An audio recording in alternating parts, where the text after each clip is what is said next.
안녕하십니까. 렉스 게러지 장윤정신입니다. 자, 이번 시간은 저번 시간에 이어 똑같이 방음 얘기인데, 일단 방음은 언더커팅보다 좀 내용이 많을 수밖에 없어요. 그게 왜 그러냐면은 자동차는 움직이니까, 움직이다 보니까 소음에서 벗어날 수가 없죠. 그렇게 되다 보니까 방음에 대해서는 조금 다룰 내용이 많아요. 자, 오늘은 좀 간단하게 자동차를 몰고 계시는 분들은 모두 궁금할 수 있는 그런 내용인데, 저희가 도로를 이렇게 운행을 하다 보면은 어떤 도로를 가면은 시끄럽고 어떤 도로를 가면은 조용하고 이런 경우가 많지 않습니까? 그게 왜 그런가? 단순히 도로가 험난해서 시끄럽다?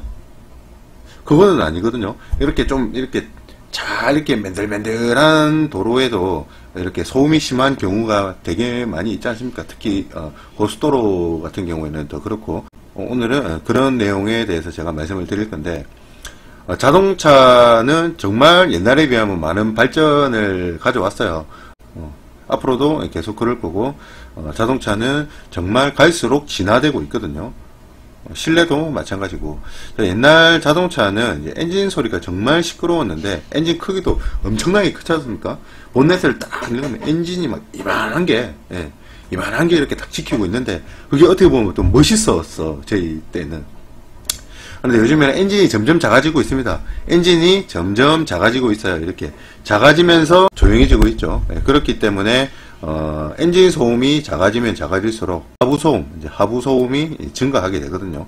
그게 왜 그러냐면은 옛날에도 이제 하부 소음이 없었던 건 아닙니다. 없었던 건 아닌데, 처음 시간에 아마 말씀드렸나, 상쇄 원리라는 게 있었죠. 엔진 소음이 시끄러웠을 때도 하부 소음은 있었습니다. 그러나 엔진 소음이 이제 힘이 더 세다 보니까 이제 그때는 엔진 소음이 소음 중에서는 갑이었죠. 그렇게 엔진 소음이 시끄럽다 보니까 하부 소음 안 들린 것 뿐이죠. 안 들렸던 것 뿐이고, 지금은 이제 엔진 소음이 줄어들다 보니까 이제 하부 소음이 이렇게 올라오는 편이에요. 거기에다가 이제 지상고도 낮아지고, 서스펜션도 점점점 옛날보다는 많이 좀 딱딱해졌죠.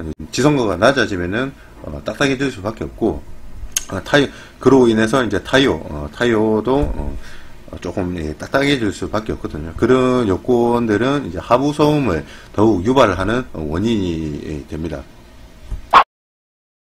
자, 그러면 우리가 도로를 달릴 때 어느 도로는 시끄럽고 어느 도로는 조용하고 그 이유가 뭐냐, 그거에 대해서 한번 알아볼게요. 이게 가장 중요한 게, 그 시끄럽고 조용하고 그 차이가 바로 이제 가장 중요한 단어가 공곡률이거든요. 공곡률이에요. 그러면 이제 공곡률이 뭐냐, 요거에 대해서 먼저 알아봐야 되는데, 공곡률은 개념이 뭐냐면 암석의 전체 부피에 대한 이제 공극의 비율을 말하는데, 만약에 이렇게 덩어리가 있으면 그 사이에 빈자리가 얼마나 됐느냐, 이거를 퍼센트로 이렇게 나눈 거거든요. 그걸 바로 이제 공곡률이라고 하는데, 공곡률이 높으면은 이제 빈 공간, 이 틈이 많다고 생각을 하시면 돼요. 그러면은 이제 그 틈 사이가 이제 흡음 역할을 하는 거거든요. 이제 소음이 안쪽으로 들어와서 그게 이제 소음을 갖다가 조금 이렇게 필터링을 해주는 역할을 합니다. 그러면 그게 바로 공곡률인데, 그러면 이제 공곡률에 대해서 이제 알았으니까 제가 질문을 하나 던질게요. 우리가 아스팔트 도로와 이제 콘크리트 도로가 이렇게 있지 않습니까? 요즘에는 대부분 다 아스팔트로 이렇게 까는 편인데, 콘크리트와 아스팔트, 이 두 군데 중에서 어디가 조용할까요? 아시겠어요? 예.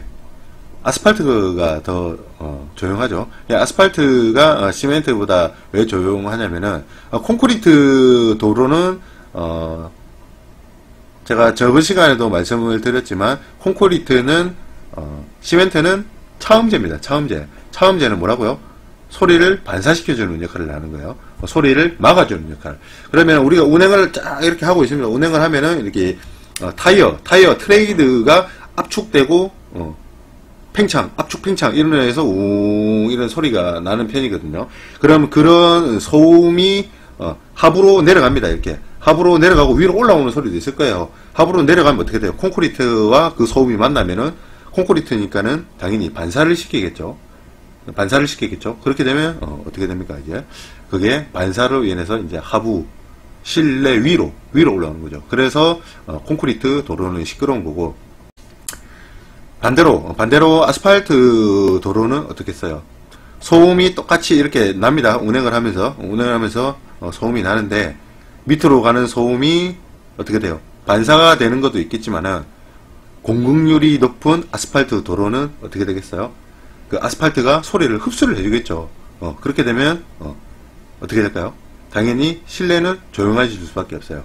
그래서 콘크리트 도로보다는 아스팔트 도로가 더욱 조용하다, 이렇게 보시면 됩니다. 이런 이유에서 아스팔트 도로가 조용한 거고요. 여기서 조금 더 설명을 드린다면, 똑같은 아스팔트 도로예요. 여기도 아스팔트 도로고 저기도 아스팔트 도로고, 그런데 유독히 더욱 조용한 아스팔트 도로 유독히 더욱 조용한 아스팔트 도로가 있습니다. 그거는 왜 그러냐? 특히 지금 막 간 세핑의 아스팔트 도로 같은 경우는 조용하죠. 왜냐? 그만큼 공급률이 높기 때문에 그렇죠. 공급률이 높기 때문에 그만큼 아스팔트 자체가 소음 흡수를 잘 하는 거예요. 그래서 조용합니다. 그러면 똑같은 아스팔트인데 좀 더 시끄러운 아스팔트는 뭐냐? 그거는 이제 조금 오래 지난, 그리고 환경이 안 좋은 그런 쪽의 아스팔트 도로는 시끄러울 수밖에 없어요. 왜? 그 사이, 공극 사이에 이제 이물질이 끼는 거죠. 이물질이 끼면 어떻게 됐습니까? 그 공극을 막겠죠. 그 빈 공간을 막을 수밖에 없어요. 그러면은 점점 빈 공간이 막히면서 흡음 역할이 줄어들게 되는 거죠. 그렇게 되면은 이제 흡음 역할이 줄어들 수밖에 없기 때문에 점점 시끄러워지는 겁니다. 그런 차이가 있고요. 환경이 안 좋은 데는 좀 더 이제 빨리 이제 흡음 효과가 사라지는 경우가 많죠. 그래서 똑같은 아스팔트 도로라도 그런 차이가 있는 거예요. 이거는 모르시는 분들이 많이 있기 때문에 제가 재미삼아서 한번 말씀을 드리는 거고, 그래서 저희가 도로를 갈 때도 뭐 고속도로를 가든 뭐 일반 뭐 고속도로를 가든 다니다 보면은 시멘트 도로는 시끄럽죠. 맞죠? 콘크리트 도로는 시끄럽죠. 그러면 여기는 콘크리트 도로이기 때문에 시끄럽구나.